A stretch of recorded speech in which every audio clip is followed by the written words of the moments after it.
Hujambo na karibu mtazamaji.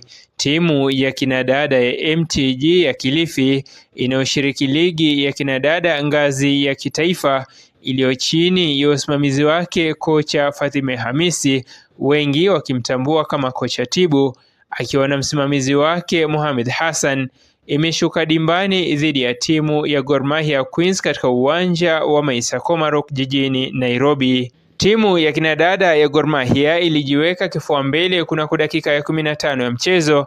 Hata hivyo, mchezo huo haukuweza kutamatika. Hii ni baada ya mvua nyingi kushuhudiwa iliyoambatana na ngurumo za radi, mtanange huo kulazimika kusimama dakika ya 80. Condition ya uwanja ni mbaya, like the whole of this pitch iko flooded. Lines hazionekani. Na Machcom amekimbia kwa huko juu, anaforce wasichana wacheze. Mchezaji mmoja wa Gor ameanguka kwa post kwa ajili wana force.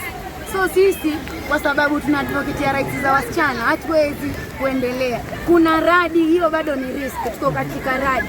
Wana force tucheze. Sasa macho yote yako kwa shirikisho la soka nchini Kenya FKF, wakitarajiwa kutoa hatma ya mchezo huo. Tayari MTG wamefunga virago vyao na kurudi kaunti ya Kilifi. Mimi ni Abdalla Abrari na hii ni Abrar TV.